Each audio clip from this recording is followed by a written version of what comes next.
No spin, no bias, no censorship. I'm Dan Wootton. This is Outspoken episode number 403. And breaking today, it's all-out civil war in Reform UK over the ludicrous decision to parachute Nadhim Zahawi, that Muslim jab-pushing tax scandal establishment Tory who had previously pushed for an amnesty to allow every single illegal immigrant to stay in the United Kingdom forever, into the heart of the party.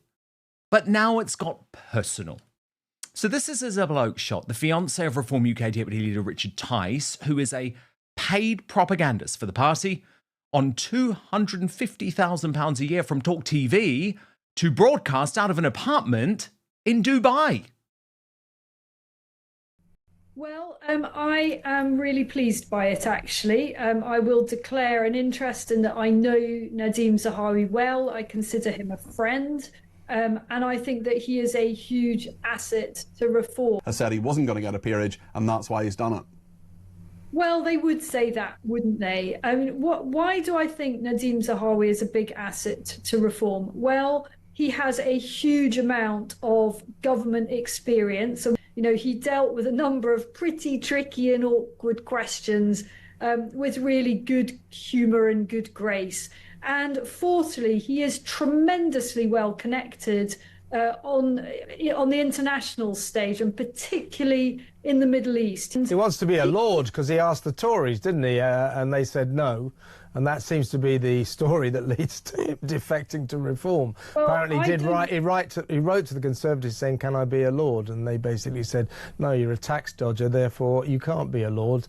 So now he's switched, he's crossed the house, as it were. Well, that would be speculation.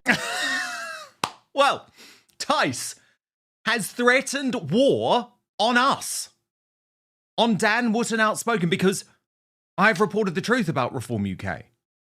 But let me tell you, it's not going to stop me.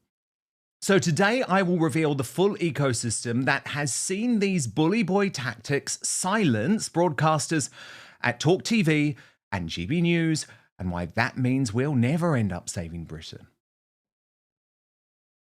Look, when I joined Reform UK, I didn't have to delete any of my tweets because I've been a long-term friend and supporter of Nigel Farage. But so I think it's a bit unfortunate. If it had been me, I probably would have gone through and pruned them all before I'd made the defection. But the Brexit party, the huge success of the Brexit party, in my opinion, was it had that allegiance of people from the left, people from the right. There was a former communist in Claire Fox. Yes, I voted for the Labour Party for 20 years. We had a broad church. When can we expect somebody from the Labour Party to cross the floor? Imminently. There are many people coming across at local level, at councillor level, who are former Labour members and supporters who are already joining this party. But guess what? The people, you, are far more sensible. Look at what reformers Jeremy Kyle and David Bull were being hit with on Talk TV today.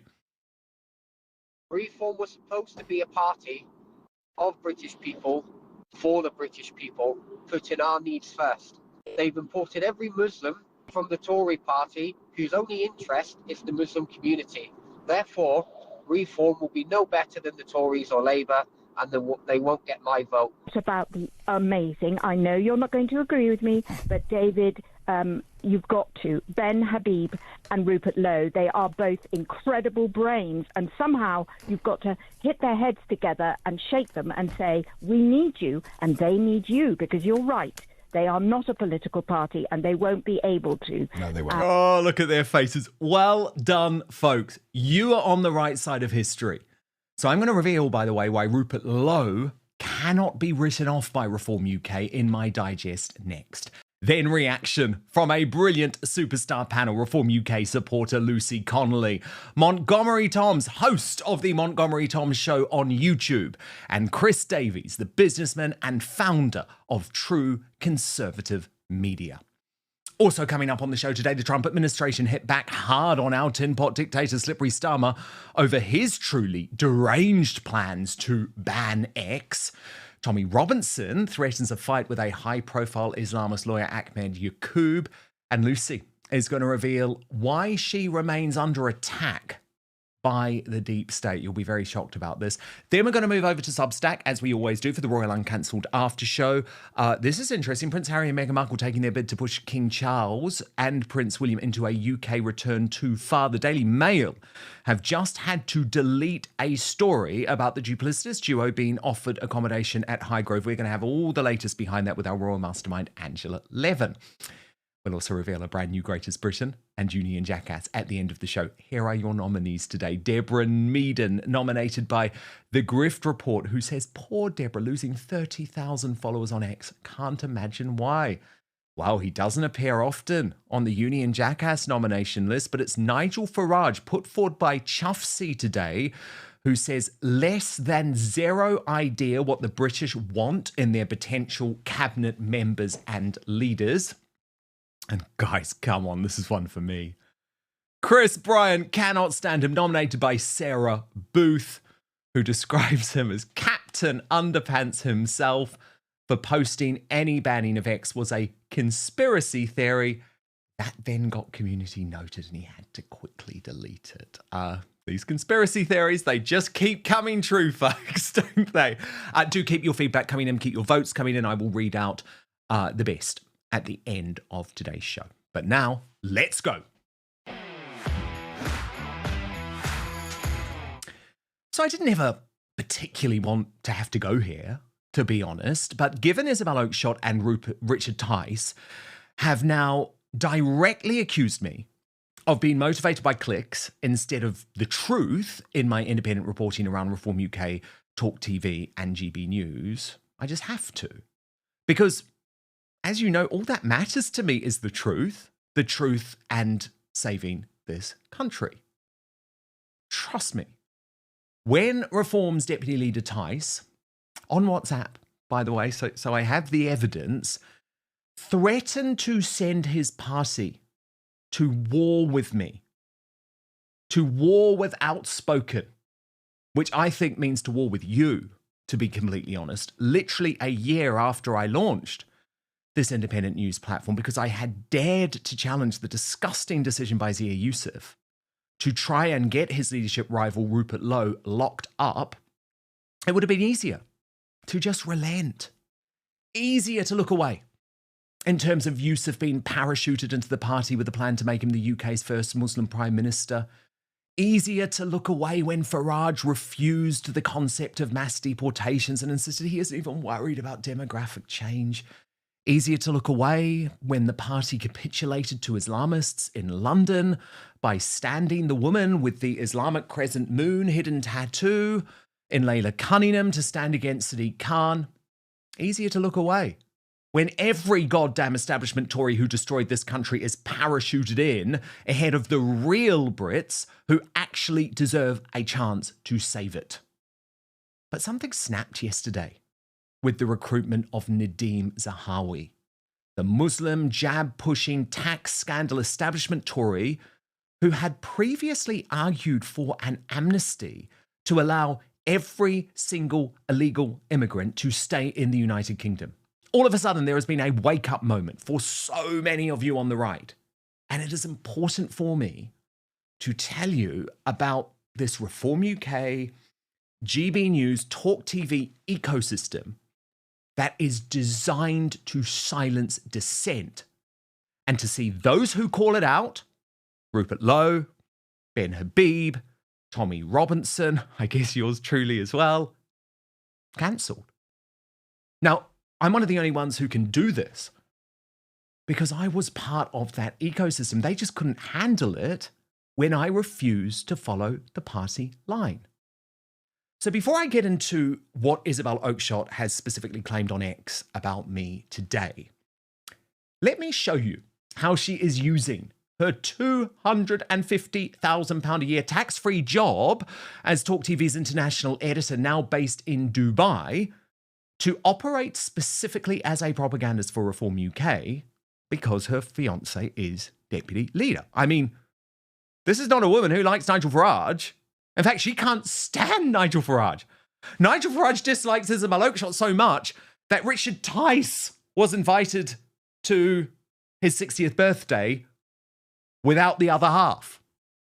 Now, despite the crushing outrage from Reform UK members and supporters yesterday, you've got to see how Isabel approached this story on Talk TV. Well, first of all, I totally understand why some Reform supporters or people that are thinking about backing Reform are concerned about this announcement today. The reason they're concerned is because the last thing they want is another party that looks and feels like the failed Conservatives. You know, I'm as angrier than most people about the massive betrayals and failures of the Conservative government, which we all had to endure for far too long. So what Reform supporters don't want, they really, really don't want, is more of the same. So I get that. But in Nadhim Zahawi, they're not getting more of the same. First of all, I'd be astonished if he has his sights on going back into the House of Commons. I don't think he wants to be an MP again. And he wants to be a Lord because he asked the Tories, didn't he? And they said no. And that seems to be the story that leads to him defecting to Reform. Well, apparently he wrote to the Conservatives saying, can I be a Lord? And they basically said, no, you're a tax dodger, therefore you can't be a Lord. So now he's switched, he's crossed the House, as it were. Well, that would be speculation. There was something of the Iraqi comical Ali about her there, wasn't there? She then posted on X, I really don't care what Nadhim Zahawi said about Nigel Farage more than a decade ago. Seriously, a year is a long time in politics. 2015 was another world. That was too much for me. So I responded, Isabel is no longer a journalist. Weird and sad to see. Go and join the Reform UK PR department. They need all the help they can get, but don't go and talk TV pretending to be an independent political commentator. It's offensive. And I really do think it is. Because I believe in reporting the truth. We've been lied to by the MSM for years. It's very important that the so-called alternative media doesn't fall into the same trap. Now, earlier in the day, I had also posted, after discovering that Richard Tice has now blocked me on X after a lengthy friendship, which included, by the way, him being the first ever guest here on Outspoken in July 2024. I wrote, Richard Tice viewed me as such a close mate. I was invited to his joint birthday party with Isabel Oakeshott at Parliament. But if you question Reform's capitulation to Islam, decision to report Rupert Lowe to the cops, and obsession with recruiting Tory wets, this is what happens. Now, Rupert Lowe himself replied to that, writing, I considered Richard a close friend. I remember laughing and joking with him in my office not long before the Reform leadership tried to put me in prison. I suspect he knew at that point what they were planning. Grim. And indeed, Richard Tice was part of the campaign to spread the disgusting lie that Rupert was suffering from dementia, a lie I first exposed. But you saw Richard was part of it for yourself here on GB News. Has Rupert Lowe got dementia? I've no idea. I mean, why a Reform? You'll have to ask him. Well, he says not. Remember, on that same programme, he had referred to Tommy Robinson's millions of supporters as that lot. Tommy Robinson, people have been protesting in his name. What do you make of Tommy Robinson? Is he a good guy in your eyes? No. All of that lot, we have nothing to do with them. Even the protesters who have got banners up saying two-tier care, you agree with them on the policing and justice? We agree with ourselves. I'm not aligning ourselves with Tommy Robinson's lot in any shape or form. And today, Isabel Oakeshott, rather than battling me on the wisdom of recruiting Zahawi, like, let's have that debate, Isabel, instead she got personal, posting, is this the same Dan we supported when others deserted him over vile catfishing allegations and deserted again when he got fired? The same Dan Richard Tice and I found a lawyer for and comforted at our apartment? How cheap friends are when there are clicks to be had. Now, I've got a lot to say about this. The first part is actually true, but incomplete. When I was at Isabel and Richard's apartment, they even revealed that they wanted me to come and work for Reform UK. Now, that is something I would never do.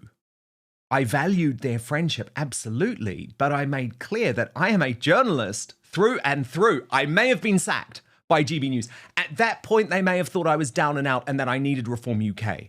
But I had these plans to launch Outspoken. I knew it was going to be my driving mission in life to bring the independent media to the UK. And I was grateful, but just is never going to be my thing. I'm never going to work for a political party ever. That's not what I do. What Isabel then left out is that they used our genuine friendship to try and bully me over Rupert Lowe. And I wasn't the only one. They successfully silenced others. Mike Graham, for one, and every major presenter at GB News.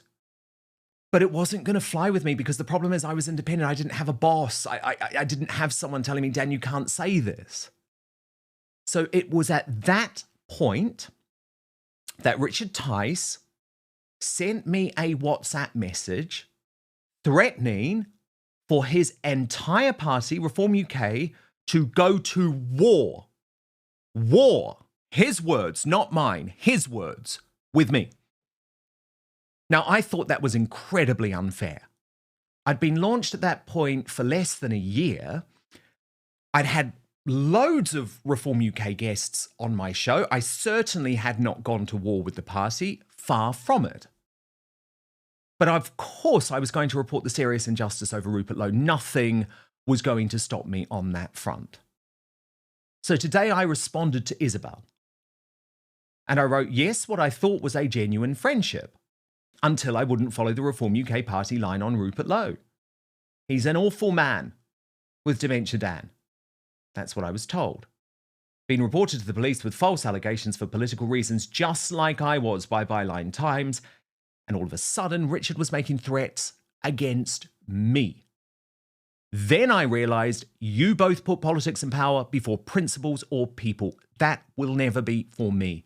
And nothing I do is for clicks. It is about the truth.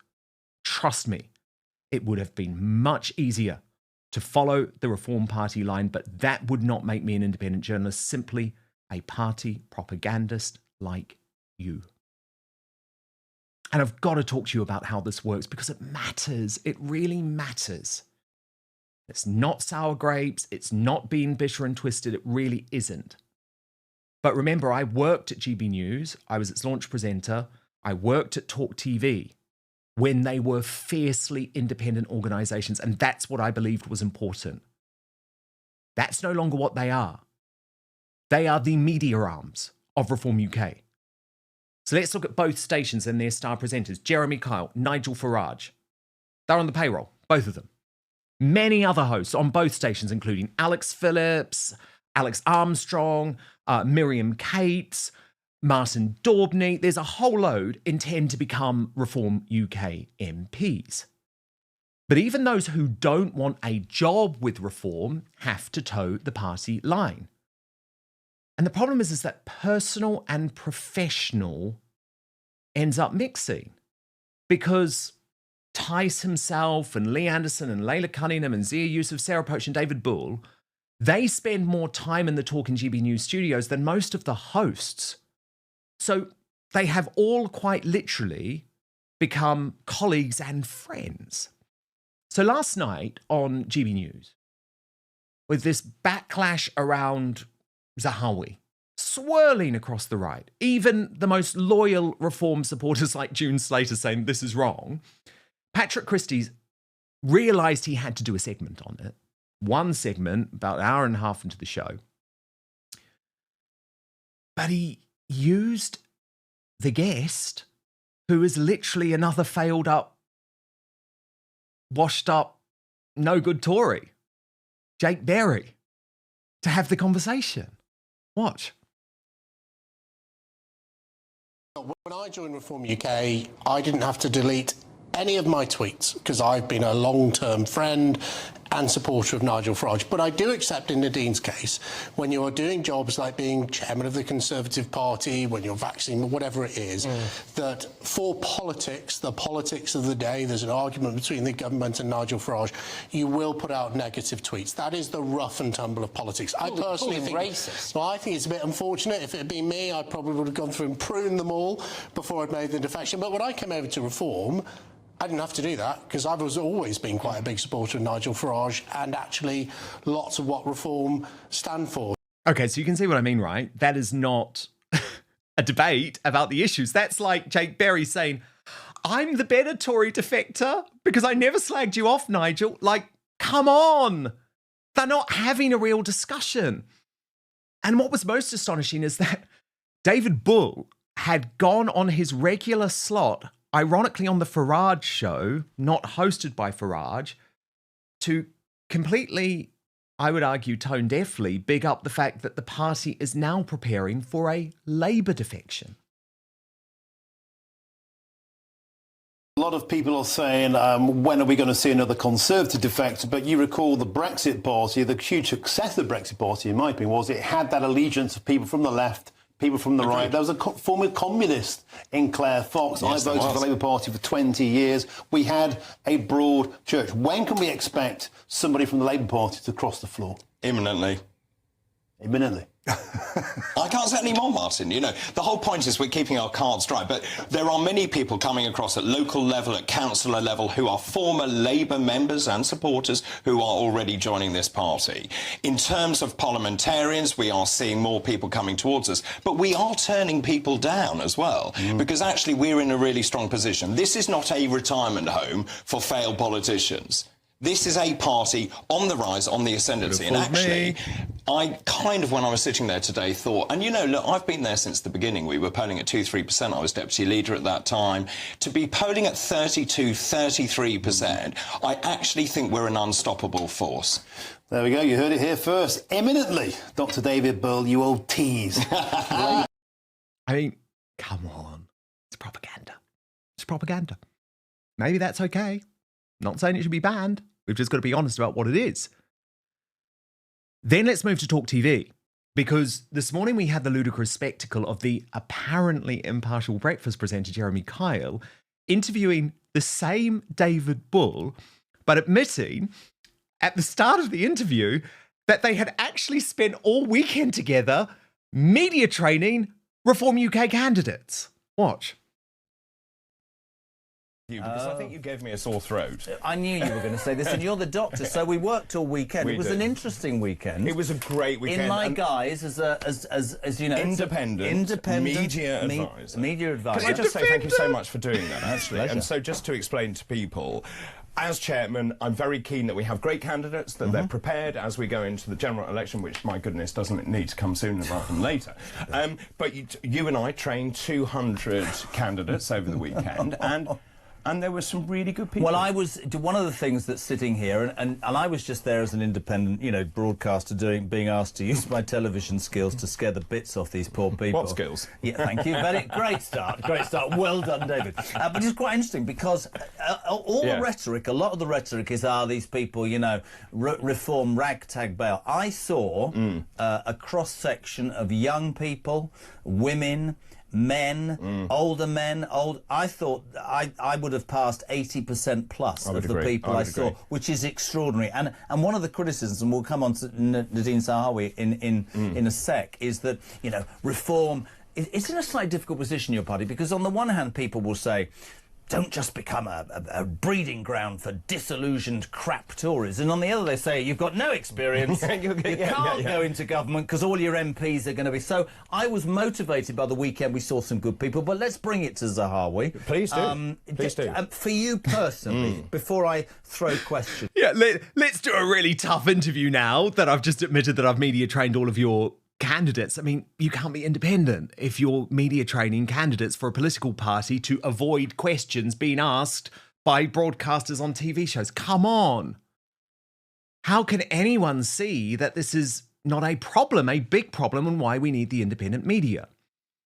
What's fascinating to me is how the Talk TV audience who I love, by the way, and I want to come on over here to Outspoken, were in open revolt. First, on the issue.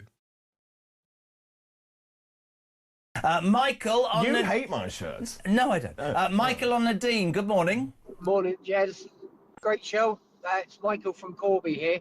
Just dropping a note in on the point of Tories defecting to Reform. Reform was supposed to be a party of British people, for the British people, putting our needs first. They've imported every Muslim from the Tory party whose only interest is the Muslim community. Therefore, Reform will be no better than the Tories or Labour, and they won't get my vote. We need a party that's going to put British people first for once. Have a great one, mate. Thank you. Can I just make the point? They are British. So Zia is British. Layla is British. Nadhim is British. So I don't buy that in any sense. Did you see their facial expressions change when the caller started to drop some truth bombs? Same thing on the matter of Rupert Lowe and Ben Habib. Watch. Conservatives coming over to you and go into discussions. What about the amazing, I know you're not going to agree with me, but David, you've got to, Ben Habib and Rupert Lowe, they are both incredible brains, and somehow you've got to hit their heads together and shake them and say, we need you and they need you, because you're right. They are not a political party and they won't be able to. No, they won't. But congratulations. Thank you. Kyle also interviewed Tice in what can only be described as Goebbels-like propaganda, given the total outrage about the Zahawi defection. Nadhim Zahawi, ex-Chancellor of the Exchequer, the vaccine rollout minister, defecting to Reform. Personally, to you as a mate, right? The most high profile. I understand the people that are saying, is it going to become Reform a home for disillusioned, people who want to jump on the bandwagon? I think Nadhim Zahawi is a game changer. I think he has the experience to not only building a business, but also actually of working in the highest levels of government, and creates, I think, the right story. But are people split? What's the reaction been like, pal? Look, I mean, I've had a fantastic reaction, and it's shown, I've had messages from other people who say that is a game changer that has made me think, made them think. And Nadhim is incredibly experienced, both as a businessman, but also in government, and he knows how to get things done. He's a doer, and that's really important. And he described Britain as being sick, and that Nigel Farage and Reform is the only solution to saving the country, and that's why he wants to join the team. And the thing is, this is an operation which is now slick and sophisticated, and it is constant. And it's designed to shut down voices like mine, like Rupert Lowe's, like Ben Habib's. I mean, in fact, on Jubes & Co., now the #1 rated show on GB News, Rupert Lowe was actually booted off, even though he was the most popular guest. He's banned from the channel, replaced by Zia Youssef, who is able to then continue the PR campaign. Watch.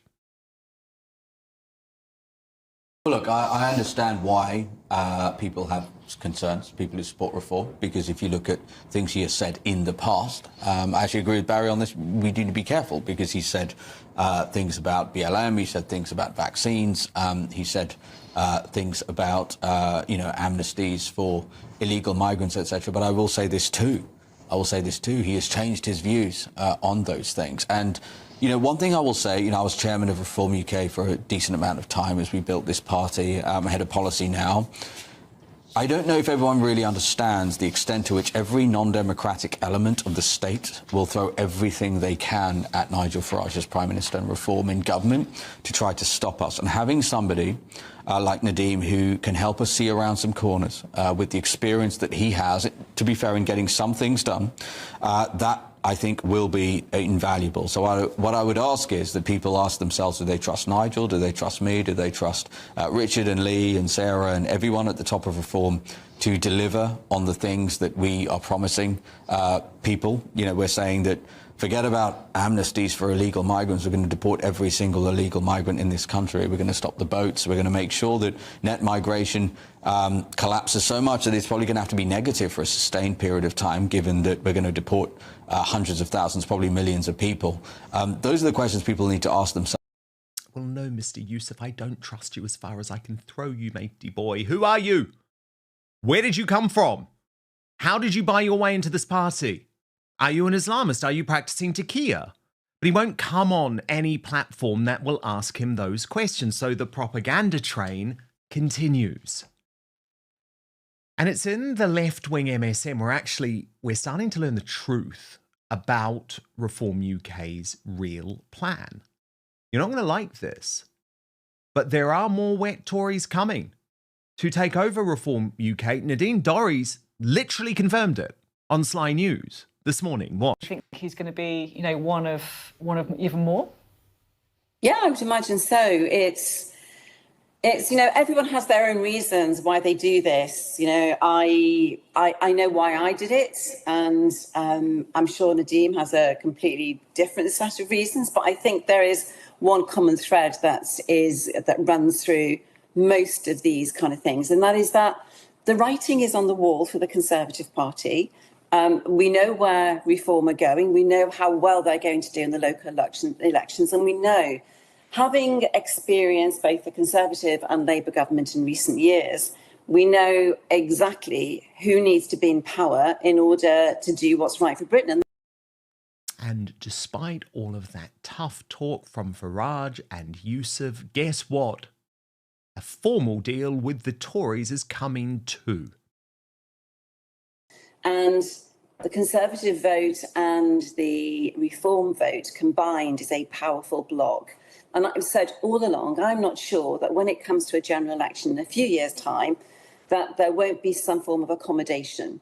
And I think that will have to happen, unless, of course, Reform continue to move from strength to strength, which is what I personally feel they will do.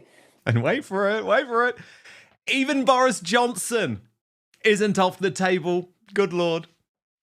Would Nigel Farage welcome Boris Johnson, and could he be tempted? I've literally no idea. Well, I just don't know. When they tell you who they are, make sure you listen. And what probably has been the most interesting thing to me over the past 24, 48 hours is not that Reform UK don't believe that Rupert Lowe is an incredible performer, that he could lead a party. They don't think he has the money to do it. They don't think he can Restore Britain into a proper operation for financial reasons. David Bull has admitted it in public. Watch. Oh, I'm still in talking terms with Rupert and with others, but at the same tap Elon up. But at the same time, for some pocket money. At the same time, I've got 400 branches to sort out and run and do action days and get the membership up and do all of that stuff and the media and all the rest of it. So, fine, all that can happen in the periphery. But I think Rupert talked about starting his own party. It's not going to happen. It's just not going to happen. And I know that not because I don't believe he's capable, but also it's just too expensive. Yeah. It's just, it eats money to do that. I mean, look at we were a tiny operation, and look now we're in this rather splendid, shiny building, and we are taking on more staff all the time. So we're growing all the time. And you mentioned donations at the beginning. Without donations, and actually the most important donations are the £10 and £20 that come from members. I think that arrogance might backfire. Because let's see, Elon Musk likes Rupert Lowe a lot. Don't underestimate the desire for real change. Don't underestimate how fast the Overton window is shifting. I do not rule out, and I'll be able to tell you more as the weeks and months progress, but I do not rule out a serious challenge from Rupert Lowe to Reform UK. And I mean, God, we need some of his pluck, don't we? Did you see this hilarious banter with him and Isabel Oakeshott as he hilariously suggested that Femi Olawale might be the next defection to Reform UK. And Reform's poll lead is soft too. YouGov has them at just 24% today. That is its lowest polling since April. Indeed, Low pledged yesterday as membership for Restore Britain surged. I am very strongly of the view that at the next general election, we need hundreds of candidates put forward to the British people that have largely had zero involvement in politics up to that point. I will work tirelessly to make sure that is provided in some form. After the shameful news from Reform today, I'm more convinced than ever of its necessity. I am absolutely certain that we do not need a host of failed Conservative MPs manipulating the rightful anger of the British people to slink back into Parliament. Farage has got it wrong again, and sadly, it has revealed what really drives him. I do not believe that is the best interests of the country. I'm sorry, I just don't. I understand people are frustrated that I remain an independent without a political party, but we are going to have one shot at getting this right, and we need to get it right. There is no choice. Alongside that, if we wait until 2029 to deliver the change the country so desperately needs, there won't be a Britain left to restore. This is the immediate priority. That is why decent-minded MPs must come together now to fight for a different Britain today. That's what I'm trying to do through Restore and in Parliament. Some wins, some failures, but with progress regardless. If we do a good job now, as is so often in life, a path will present itself. If it does not, one will be forged in the coming months. There will be a viable alternative at the next election. I promise you that. Tommy Robinson, meanwhile, believes the right move is backing Ben Habib and his Advance UK party. Writing with recent news of Nadhim Zahawi's appointment at Reform, it's clear that this party is needed now more than ever. A pro-lockdown, pro-forced vaccine mandate Muslim politician born in Iraq should not be part of any party that wants to put British people first. The only party which truly cares about the country is Advance UK. It is holding its first members' conference on the 7th of February in London. I will be there and hope to see you there. What's clear is that uniting the right is no longer just about trusting Nigel Farage and Zia Yusuf at any cost. Ex-clothes show host Jeff Banks, bit of a legend, right, has gone viral for making an alternative argument. There are 4 men in this country that could irrevocably change the course of history for us that's going to benefit everybody.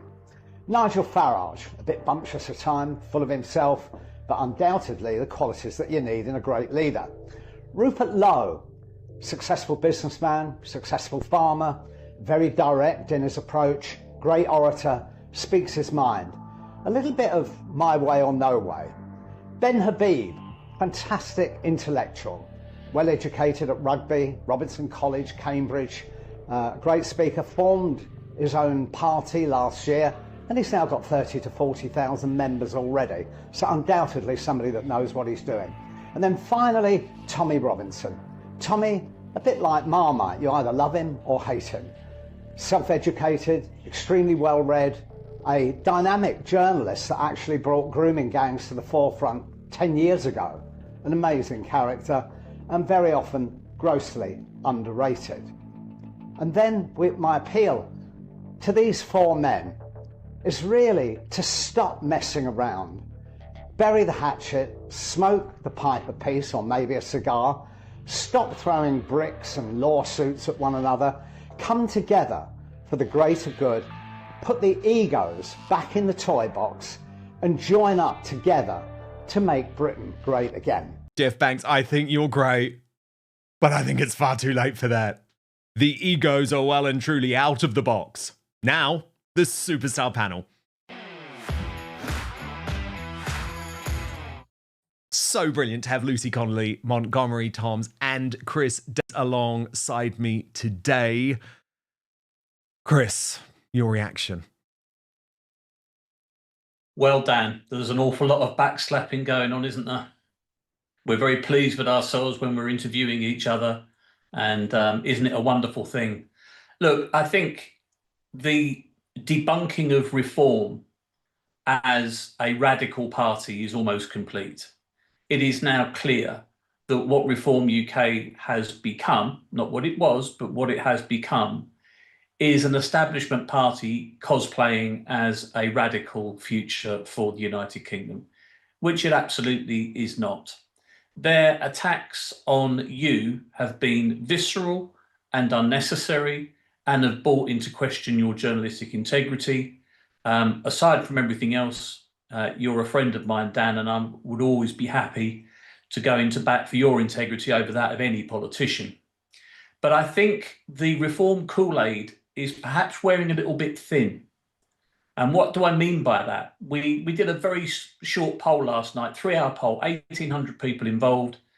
Who's the next government in waiting? At 73% voted for Advance because they believe Advance will commit to mass deportations, will commit to remigration, will commit to a moratorium on immigration. Reform were there, but they were second, but a distant second, clearly, when somebody's at 73%. So the point is this.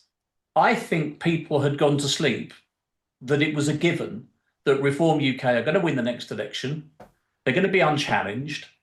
The notion of 20 Tory MPs having already joined and more to follow, and perhaps someone like Kate Hoey as a token former Labour MP joining from the left. I think people had just assumed that they were sleepwalking into 2029, get through the socialist hellscape of the next 3 years and come out the other side. This notion, as you and I have discussed before, of uniting the right, it's for the birds, Dan. You know, there's so many small parties on the right, there's so many egos on the right as well, that the notion that unfortunately Jeff has come up with of putting those 4 people in a room, I think they kill each other rather than negotiate, frankly. It's very true. I think they would at this point. Now, Montgomery Toms, you have been publicly furious about Nadhim Zahawi specifically. No, Has absolutely. this changed how you view the Reform UK project overall?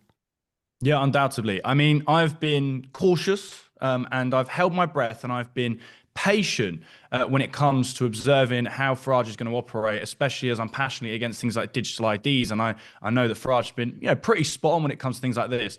But, I was very young when lockdown hit, Dan, and I remember the jab mandates. I remember what this man who was head of the COVID-19, he was COVID-19 vaccine minister. I remember what he did. I remember what he said. He is the man who reinvented a papers police culture with vaccine mandates. He is the man that basically sold our country out, betrayed us, and as a result of his actions has with the COVID jabs, not vaccines, mRNA gene therapy jabs, has essentially killed children, caused women to go infertile, men sperm counts to reduce, and untold amount of harm and damage. And what's incredible is Tice and Farage, etc., talking about how they'll have a legitimate COVID inquiry and excess deaths inquiry. Well, that means you're going to have to inquire your own party, isn't it? Because you're now hosting a man and giving a platform to a man who, in my opinion, has committed some of the most heinous offences against his country and betrayed us and sold us out. You think he should be on criminal trial, right?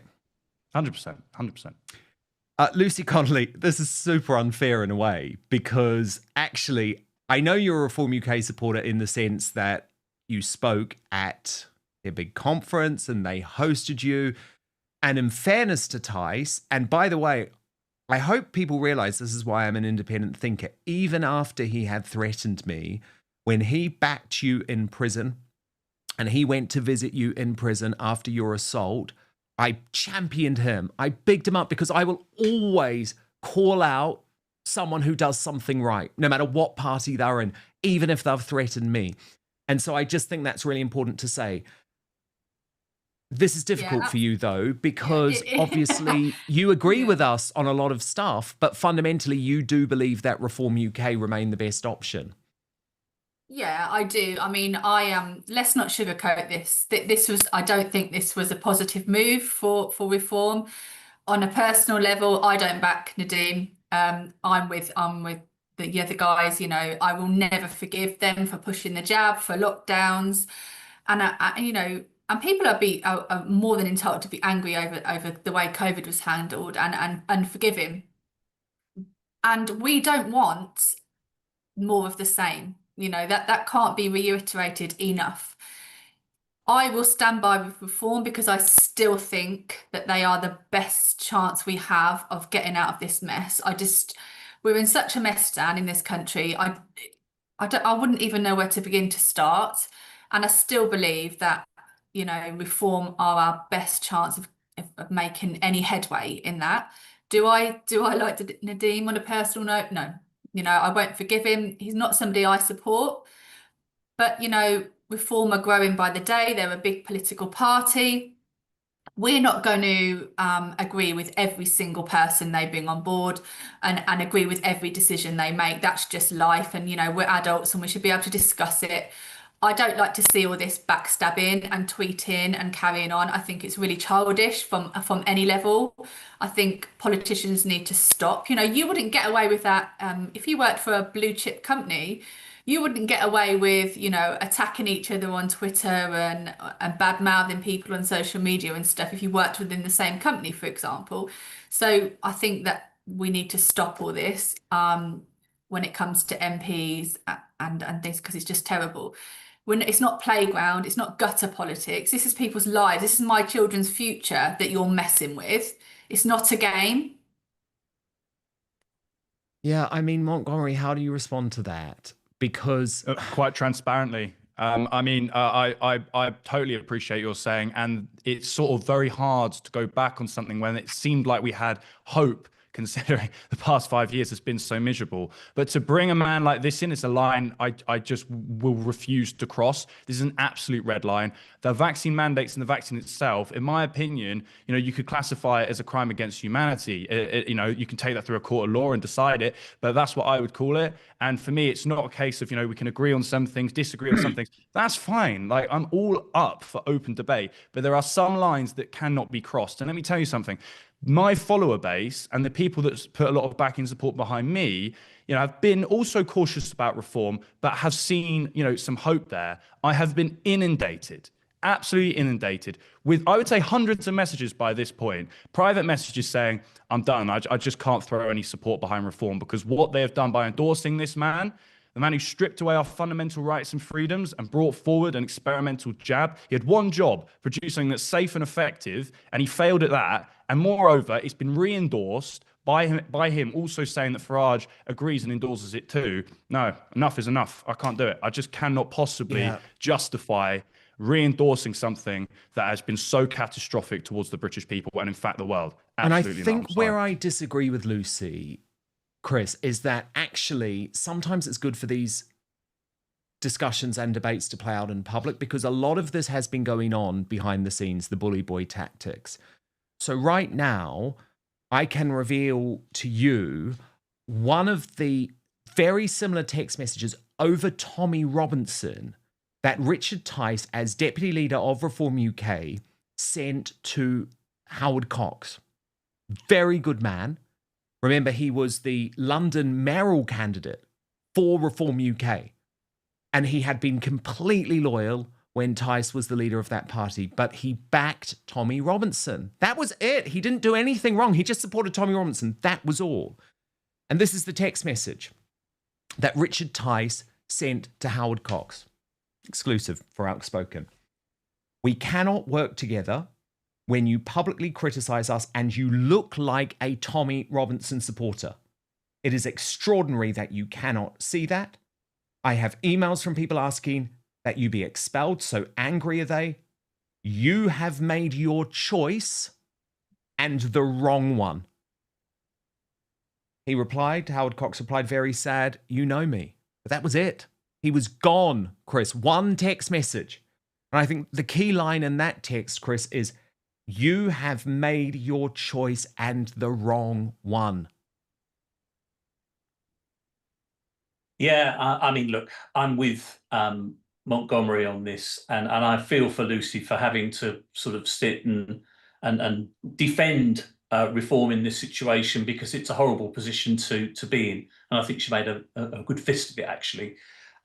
Look, Dan, the reform mind virus is strong, okay? And those who do not subscribe to it are not welcome in the party, okay? You drink the Kool-Aid, you wear the T-shirt, you have number 10 Farage on your back, and you toe the party line. And if you do not, and if you're an independent free thinker like Howard Cox, you don't stand for that. I mean, Howard's, I think he's 70, 71. very experienced guy, been around a long time. He's not going to put up with that kind of nonsense and bullshit. He voted with his feet. I think personally he maybe jumped a little bit too quickly to advance, but hey, that's up to him. It's a free country. But people, forget that Howard's campaign was chronically under-supported by Reform. They had a real chance, actually, in London of making a good fist of it. And on the day that Howard went to post his ballot, I think the only person that showed up for him was Rupert Lowe. None of the Reform high command bothered. And Howard is too good a resource for Reform to lose. Would I trade Howard Cox for Nadhim Zahawi, the COVID-pushing, propagandising scumbag that he is, all day long? All day long. And I think many other people would take the same view. Yeah, indeed. I mean, Lucy Connolly, would it not be irresistible to you if Rupert Lowe did say, I mean, he's got this great Yarmouth First Party running in the local elections. If he had success there and he said, we're going to turn Restore Britain into a truly patriotic, sound-based party, that's tempting, isn't it? Rupert Lowe has huge aura. He's in Parliament. He was a big supporter of you. He, of course, hosted you for that free speech debate, where I remind you, not that you need to be reminded, but no Reform UK MPs bothered to show up. Listen, I don't think that anybody should get complacent and cocky here. And let's not think for 1 minute that somebody couldn't come along tomorrow and fund Rupert Lowe if he wanted to make Restore into a political party. Elon Musk, it's funny when you said it, because Elon Musk was the very first person that came to mind when there was this talk, and he would love nothing more than, for them to have egg on their faces and come along and fund them. And there are many more like Elon that have the funds that would back Rupert Lowe. Let's not forget Rupert Lowe is gentry. He's from money. I'm sure he knows plenty of people with money. I don't think money is an issue for Rupert. I think he's always maintained, as Rupert maintains, country first. And I think especially at his time, with respect, he's getting a little bit older now. He's having grandchildren and all these kind of things. I think he's thinking, as much as he wants to save the country, I think he's thinking, do I really want to go this deep and, start my own political party and be a head of my own political party? I think that he feels he's doing... Oh, he does. He's our Trump. Come on, he's our Trump. He's like, ages no barrier. I've never been more enthusiastic. But look, I am actually agnostic to the parties, genuinely. Chris, want to point out, you're a big supporter of UKIP. I'm one of the only people that gives a platform to the leader of your party, Nick Marcel Tenconi. He will be here on Friday. This Thursday, I'm recording Ben Habib's Advance UK podcast. My thing is I want to give a platform to all of them. And I would have Farage here too. I really would. I wanted Layla Cunningham here. She instead decided to go on a podcast watched by no one because she would be given safe choices. The point is we need to have a discussion. That's the whole point about the independent media. Reform UK think that they can win this entirely by using the mainstream media. They're going to get a big wake-up call. I really think they are, because outside of GB News and Talk TV, these people want you dead. They want to finish you off. So Richard Tice, Isabel Oakeshott, you're going to war with the wrong man. Seriously, I'm not the one. You should be going to war with. Outspoken is not the channel you should be going to war with. Seriously, think about that. Absolutely shocking to see the government's plan to censor free speech and ban X outlined in the most chilling of details. As Charlotte Gill, the brilliant Charlotte Gill, pointed out, if you are found to have broken the law, Ofcom can potentially issue X with a fine of up to 10% of its worldwide revenue, or £18 million, whichever is greater. And if X does not comply, Ofcom can seek a court order to force internet service providers to block access to the site in the UK altogether. This is nuts, of course, complete insanity. And the fact that there is not outrage in the mainstream media about it shows that deep down, they just want to control the narrative. Remember too, I'm not going to jump on the total hysteria and histrionic about Grok, like these are fake images. And Liz Kendall and Keir Starmer make me sick. Because they didn't give a shit when we were talking about the mass rape of white girls. They honestly didn't. There was no passion. They didn't even want to speak about it. But when it comes to Elon Musk, they're literally claiming that this Grok AI app, and let's be honest, lots of these apps exist, is abuse. Is abuse. Watch. And it is monetizing abuse. So let me be crystal clear. Under the Online Safety Act, sharing intimate images without someone's consent or threatening to share them, including images of people in their underwear, is a criminal offence for individuals and for platforms. My predecessor, the Right Honourable Member for Hove and Portslade, rightly made this a priority offence, so services have to take proactive action to stop this content from appearing in the first place. The Data Act, passed last year, made it a criminal offence to create or request the creation of non-consensual intimate images. And today, I can announce to the House that this offence will be brought into force this week. And that I will make it a priority offence in the Online Safety Act too. This means individuals are committing a criminal offence if they create or seek to create such content, including on X. And anyone who does this should expect to face the full extent of the law. Now, of course, this is psychopathic. It's psychopathic because, as I say, this is the Labour government, the same Labour government that literally didn't want to speak about the Pakistani Muslim rape gangs, full stop. And actually, even though I'm often critical of him, I do think Jake Berry on GB News was the only mainstream politician to actually sum up the true extent of what we're dealing with here. This is a dictatorship. Starmer, Slippery Starmer, is now a tin pot dictator. Watch. This government is the closest thing to a dictatorship that we have ever known in Britain. They are banning platforms like Twitter. Potentially they're talking about it. Appreciate they've not done it yet. That is a huge outlet for freedom of speech. Let's not forget those pictures of people in Iran. You wouldn't have most of those pictures. You wouldn't know what was going on in Iran unless we had free, you know... You couldn't trust the BBC to report. You couldn't trust the BBC to, but unless you had citizen journalism through Twitter. They're banning elections. They're going to ban up to 28 elections this year. That will mean in some areas, like Blackburn with Darwin, for example, where I used to represent, there will be councillors elected for 7 years on a 4-year term. They're persecuting Freemasons, trying to stop them, making them declare membership of Freemasons if they want to go into public office. This is a government that is actually doing the classic thing that dictatorships have done around the world and claiming it is in the name of democracy. This is completely wrong, and the British people need to wake up, recognise this for what it is. It is brutal censorship of the British public. Totally, he's got it right. He's got it right. And the fact that Kemi Badenoch, the Conservative Party leader, decided to make this issue about censoring social media for those under 16 shows that she has a complete misunderstanding of this issue. Let me tell you who doesn't. And this matters. Donald Trump.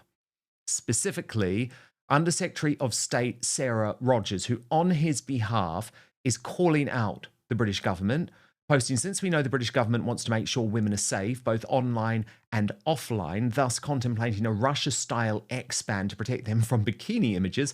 Here's more from Wikipedia on cousin marriage and its connection to honour killing. Remember, this is a woman from the Trump administration flagging specifically this video where Keir Starmer said he had no plans to make cousin marriage legal. A marriage between first cousins carries significant health issues, many of which aren't even knowable until post-birth. When practiced generation after generation, there is a significant multiplier effect. In addition, the real impacts for the openness of our society and women's rights in our country are also significant. After all, there are significant dynamics in sharing a same set of grandparents. On Friday, this government has a choice to let my bill go through to ban first cousin marriage to committee stage. Will the Prime Minister think again before instructing his whips to block this legislation? Prime Minister. Mr. Speaker, we've taken our position on that bill. Thank you. That completes Prime Minister's questions. Sarah Rogers was completely on fire on these issues on GB News last night. Watch. Claims. If the British government cared about women's safety, it would have acted differently on grooming gangs. What the British government wants is the ability to curate a public square to suppress political viewpoints it dislikes. And that is why it has targeted X for a potential ban, even though other AI widgets afford similar capabilities. X has a political valence that the British government is antagonistic to, doesn't like. And that's what's really going on here. This president has been a huge champion of free speech. No surprise to see the vice president share that value. And, you know, our leadership understands this because President Trump was himself a target of censorship. President Trump was banned by Twitter, the old regime before Elon bought it. There was another platform called Parler that hosted him, and that app was removed from the App Store for allowing a sitting president to speak. Alexei Navalny, a famous Russian dissident who was censored and allegedly assassinated by Putin, compared President Trump's ban from Twitter and from Parler to something the Russian government would do. And I think you have to take that comparison seriously. So that's why our president cares about this issue, because people couldn't deal with his popularity, they couldn't deal with his success, and they tried to just shut him up so no one could hear him. How will they feel? I think all Americans will feel disappointed, but frankly, Bev, given the pro-censorship inclinations of the British state in recent memory, I can't say that we'll be shocked. And we should be embarrassed. We should be absolutely embarrassed that this is how the Trump administration feels about what's going on here. Guess what happens if the elf communists do get the ban that they want? We are going to be treated like Iranians in order to get around such blatant censorship. Watch. Ofcom do decide that X should be banned in the UK. What will President Trump say or do about that? America, Bev, has a full range of tools that we can use to facilitate uncensored internet access in authoritarian, closed societies where the government bans it. We are facilitating uncensored internet in Iran right now. We've done that in the past elsewhere. And with respect to a potential ban of X, Keir Starmer has said that nothing is off the table. And I would say, from America's perspective, that likewise, nothing is off the table when it comes to free speech. So let's wait and see what Ofcom does, and we'll see what America does in response. But I had an apparatus at the State Department called the Office of Digital Freedom, and this is an issue dear to us, and I think we would certainly want to respond. To my superstar panel, Chris Davies of True Conservative Media, Montgomery Tom's host of the Montgomery Tom's show on YouTube, and our free speech activist, political prisoner-in-chief, Lucy Connolly. And actually, Lucy, it was Sarah Rogers, wasn't it? The woman who we just saw there, who took a deep personal interest in your case. Yeah, I've spoken to Sarah Rogers directly. I think she's fab. I think she hits the nail on the head every time. I think she's really, really passionate about free speech and all the issues that she just raised there. I think she's really genuine about it. She obviously advocates for the Trump administration, and, you know, I've got a lot of respect for Sarah and her thoughts, and she's an intelligent lady. Montgomery Tom, so the idea that we might have to have Starlink, you know, little mini Starlinks shipped in, helicoptered in to make a point. I mean, when is Starmer going to wake up and realize we're the laughingstock of the free world now? Yeah, no, absolutely. I mean, Britain once pioneered the essence of freedom with common law, and now we obsess about destroying it. I mean, obviously, Labour are panicking, but we must remember it's not just Labour. I mean, just linking to obviously all the nonsense with Tories defecting to reform, just to flag that again. You know, it's also the Tories that were complicit in huge amounts of censorship back in, I say, pandemic, and they're just obsessed with cracking down on free speech. And X is pretty much the only platform out there that we can almost 100% rely on to get to voice our opinions against the government. They just can't stand it. So they're going to do anything they can possibly do to crack down on our fundamental rights and freedoms. They are authoritarian, Orwellian scumbags, as far as I'm concerned. And it's, you know, individuals like yourself, Dan, and everyone else on this panel, actually, that needs to continue all of the hard work in fighting for the fundamental right of free speech. Yeah, and I mean, the point is, Lucy, I guess your case proves, right, that actually there are consequences still that exist. I mean, if you do use X and you are found to break the law, even if that law is an ass, you can go to prison. So you don't need to ban the platform. No, and also from recent things that have happened, let's not pretend it's just because you may have said something illegal or may have said something they deem to incite.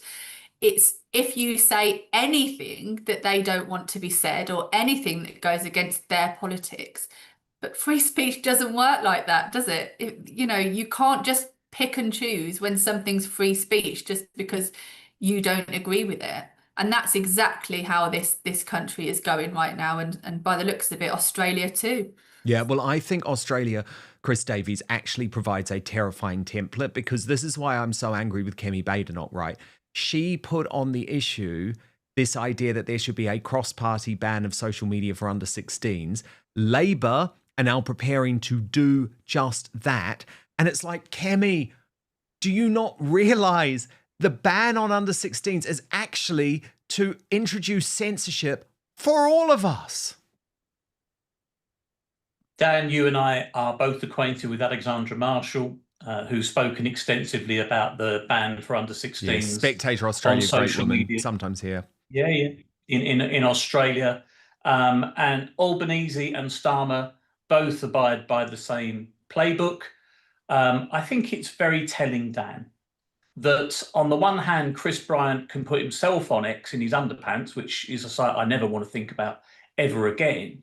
But Samantha Smith, who is one of the rape gang survivors from Telford, she said that on X this week, there have been hundreds of images of her wearing next to no clothes generated by Grok, or could have been open source, could have been Gemini, because they're all capable of doing this. And Samantha still maintains that X should not be banned. It's a bit like the problem with guns, Dan. Guns don't kill people, people kill people. People distribute paedophilic images. What I really struggle with is that Snapchat, Dan, according to the NSPCC stats, you are 20 to 25 times more likely to encounter a paedophilic image on Snapchat than you are on X. And that debunks the theory that this is anything to do with anything other than a desire to censor the one free speech platform in this country that holds this government to account. Community note number 22, incoming Keir Starmer. Absolutely it is. And he deserves it. He absolutely deserves it. He hasn't been posting on X, right, apparently, since this has gone on. And I thought, that's sensible if you're his PR guys, because you know every single post that he made was ratioed to the extreme. The deep state continues its attack on Lucy Connolly on a daily basis. It's sick stuff. You remember her story, of course. We have championed it here on Outspoken since day one. An ordinary, patriotic mother grieving the loss of her son, posting in horror like so many of us did on the day of the Southport massacre, only to end up imprisoned. But this backfired on the government, because Lucy Connolly is now one of our biggest pin-ups for free speech. One of our biggest pin-ups against the authoritarianism of Slippery Starmer's government. And so guess what? The deep state continues its attack on Lucy Connolly, continues its bid to shut down Lucy Connolly, continues its bid to silence Lucy Connolly on a daily basis. Why do you think they want X banned? Because Lucy Connolly is raising this issue to the world. Now, we'll get insight from Lucy about exactly what's going on in just one moment, but first let me share you these posts on X, which we can do for the moment. Soon it will probably be illegal. She posted, second bollocking of the week from probation. The Lucy Connolly hotline seems to have been very busy this week, and my new probation worker hates me. Free speech is absolutely dead. Banter is definitely not allowed, and the powers that be are clearly furious that I have made a return to Twitter. I'm going back to posting feet and wine photos, although me breathing offends a lot of people on here. Beam me up, Scotty. And after that, lots of people were concerned about Lucy and whether these attacks were really upsetting her. And so she responded saying, lots of people have messaged or commented today asking me if I'm okay and telling me to keep my head held high. They see the trolls coming at me on here, but remember, Twitter is not real life. In real life, since I've been released from prison, I have not had any hate other than on Twitter. In fact, quite the opposite. When I'm out and about, be it walking the dog in the gym, at work, doing my shopping, or having a drink in a pub, I regularly get people, strangers, come up to me and wish me well, be it in Northampton or London. They tell me how sorry they are for what happened to me and tell me how ashamed they are of our government and the judiciary. They wish me and my family well. Lucy's daughter, and her friends think it's funny. They watch me when I do podcasts or appear on TV. Her friends WhatsApp me to tell me they have seen me on YouTube or whatever. Edie isn't ashamed of her mummy. Ray isn't ashamed of his wife. And all this aside, our little family is very happy. They know me, you see. The mummy that invites them all in her house, feeds them, treats them like her own, ferries them to the cinemas, bowling, bankrolls them. Sorry to disappoint the trolls that call probation or the police or message me to tell me I'm a racist and my child must be so embarrassed to have a mother like me. You couldn't be further from the truth. I'm sorry that you must have such dull, bitter lives, that you are obsessed with mine. I hope you find peace and friends and family as good as mine. But Lucy, this is still very disturbing to me, and I think people will be shocked that your probation officer is literally patrolling what you say post by post and trying to decipher if a joke or if something which could be humorous in some way means that you should be sent back to prison? Do they really have a right to do this? What's going on? Fill me in. I don't know. I need to, I've, as you know, I've got the lawyers onto it, but I am at the stage now and my original tweet aside, we're not talking about that. We're not talking about those words. I genuinely don't know what is okay by their standards to say and what is not. I've been pulled up for several things last week with a warning letter, which is like telling me that it's not of good behaviour, and none of which I'm in agreement with, you know. So what is it that you've posted that they consider wrong? I reshared a tweet of someone else's where they jokingly, you know, tongue in cheek said, could you come and get, if Trump could come and take Starmer like they did, you know, in Iran, in Venezuela. And apparently that somebody called probation and said they were very offended by this post and it's inciting violence. What? So I got a yeah, so apparently that post... Sorry, just to clarify, this is really important, Lucy, because it shows you the madness of the system. So sorry, this is a joke post made by someone else, not even authored by you, but retweeted by you, which makes the gag, which we saw all over social media. It was hilarious. And let's be honest, a lot of us actually feel this way. We think, please, Trump, come and take Starmer, come and arrest Starmer. Probation are investigating you because of that, because you retweeted a joke? Yeah, and something else that I said on GB News that they do, you know, I was talking about the Al Fatah situation. But the point being, I'm generally at the point now where I feel like, can you just give me a list of things that I am allowed to say? Because every time I say something that you don't agree with or that you don't find funny, you're threatened to recall me to prison. And obviously I don't want that to happen. And I completely appreciate for all the lunatics out there that I'm on license. I must, you know, toe the line, adhere my license conditions. But again, they tell us time and time and time again that we have free speech in this country. And those that will argue with me goes, well, we do have free speech, but we don't have incitement and we don't have violence, you know, da-da-da-da-da. Fine, even if I accept that, what about, you know, I don't think you will find anything on my Twitter since I've made a return to Twitter, since I've been to prison, that you would deem offensive or incitement. It's just not. And I literally am living in fear that they're going to recall me at any point because... And recall means you literally go back to prison? Serve the rest of your prison sentence. So that which is how long? How long? Till March 27. So... For God's sake. This is nuts. Can I just ask, because I think the specifics matter here, what was it that they claimed that you said about Al Fatah that was wrong on GB I'm not going to repeat it. I basically said, I used another word to say he's of not good character. Okay. And she's, you know, we were talking about. Yeah. I was basically a guy. referring to the Can I fact- just remind everyone? A guy who basically says that he wants all the white people in Britain killed. Yeah, and that was my point. And when I was on GB News, I made the point that we have enough people of not good character in our own country that do awful things. We don't need to be importing any more. But apparently, you're not allowed to say that either. Let me just bring in our other superstar panelists today, Montgomery Toms and Chris Davies. Chris, this is mental. This is nuts. This is a deep state attack. I'm sorry.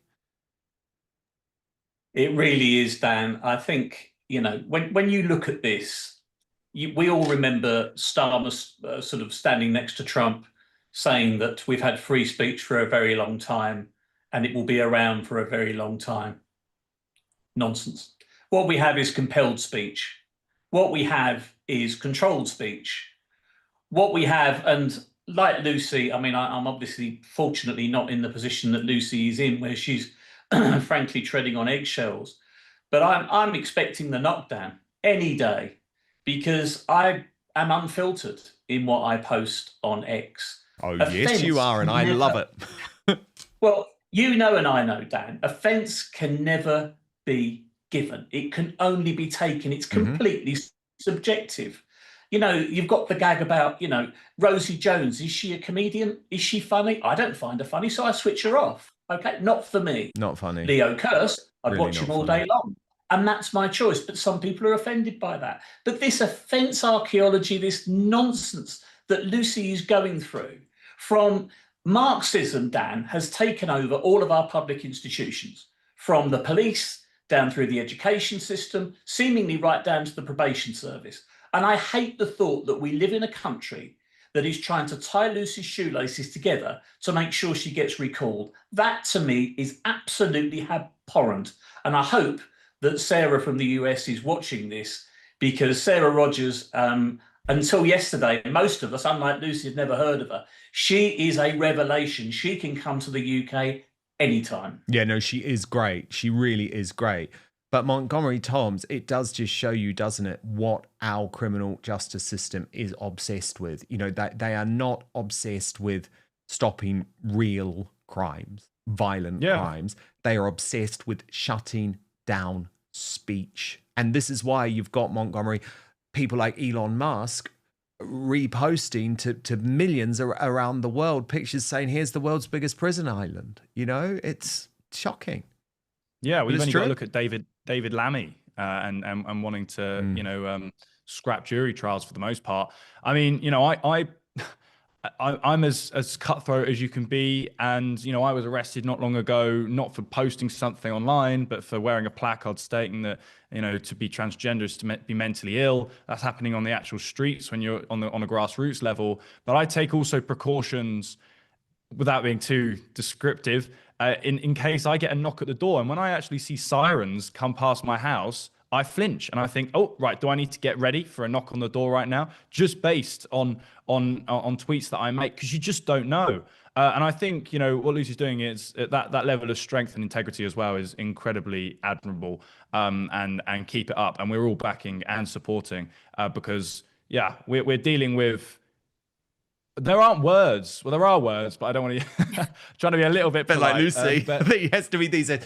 But Lucy, I'm loving how you're dealing with the trolls, because you're calling them out, and this is great. So I've got a couple of examples. I think this is so good. Someone called Andy Mack posted you, that admit of a grift is something I must say. And you reposted him, humiliated him by writing, imagine thinking you're a kind person and much better than the likes of me, but think to yourself, let's troll this C word. I mean, I know she lost her child and got banged up for over 12 months away from her other child, but that's not quite enough punishment for being angry and upset over the massacre of children. She definitely hasn't paid the price. So what I will do is jump on her tweets and try and bring her down a little bit more. Newsflash, I survived the death of my child and a year in jail. You will never win. Happy Sunday, Andy, and all the other trolls. Oh, and you're also contributing to my grift, sharing my posts. So thanks. And then you wrote, I'd like to thank those that have shown their concern over my prison weight gain. you will be pleased to know that I have given up uncooked potato wedges, Haribos, and mother rice bread, and I am almost at my pre-prison weight. I can almost lift the weight I could pre-prison too. I have the best PT and a gym membership, which I can afford because of all the gorgeous people that donated to help me get my life back on track when I came home. Forever grateful. It's good to be me. And again, Lucy, I'm just loving this. I'm loving it. It's totally the right approach. Calling these people out, celebrating who you are, but also what you've come through.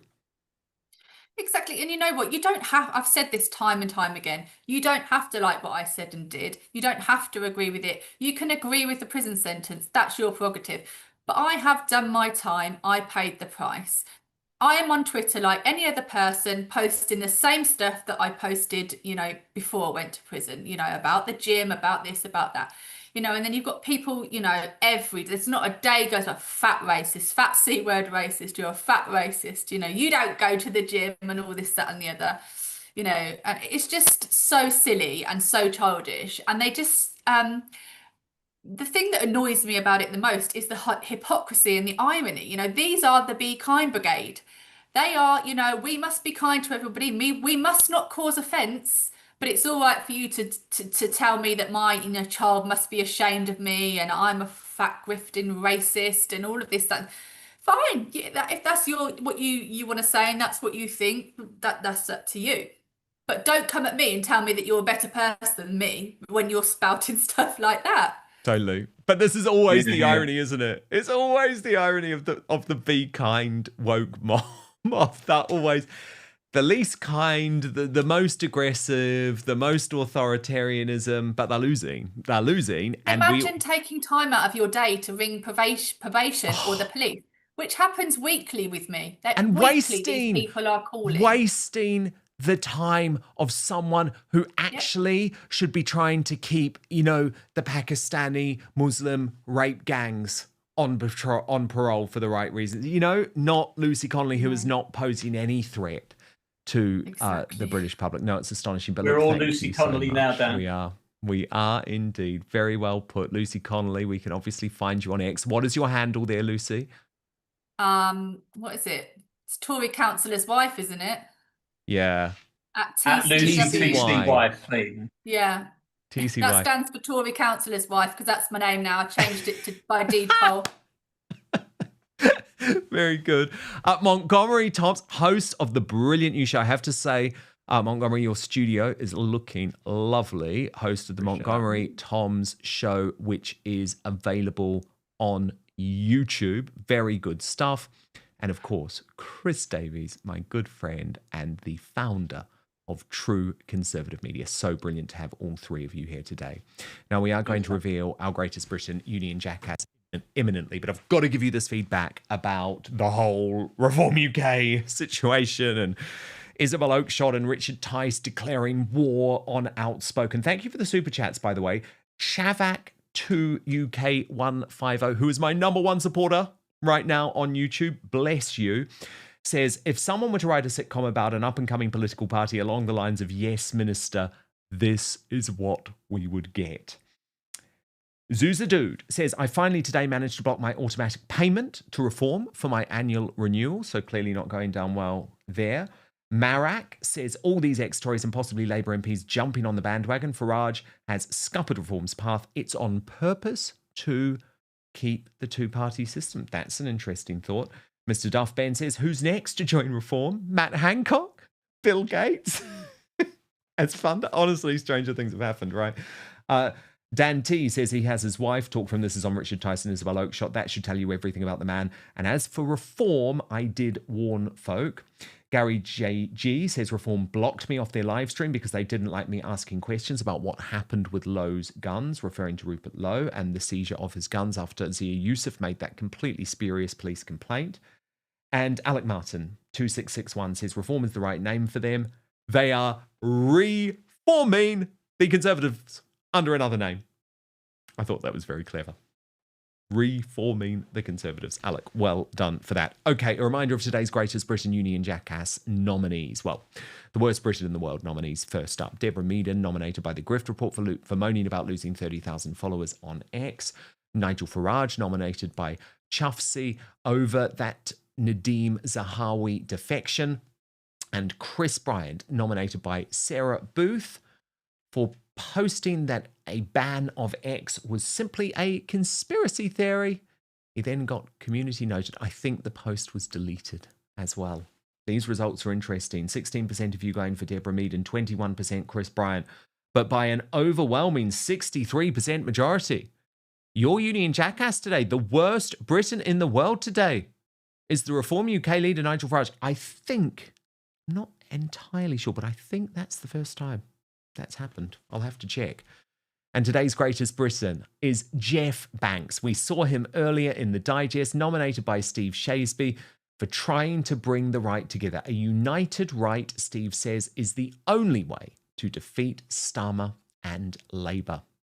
Okay, there's lots of big royal breaking news going on. Harry and Meghan have just quit another charity. This one for grieving parents. Honestly, I'm really shocked by this story. So we're going to reveal that and why Prince William is banning Harry and Meghan from a castle, which I think Charles probably thought Highgrove, royal residence at least, not officially a castle, that I think King Charles thought he had the right over. This is all kicked off. The Daily Mail has actually had to delete a story from the internet. We're going to reveal all with Angela Levin over on Substack for our Royal Uncancelled After Show. You can join us there at www.outspoken.live.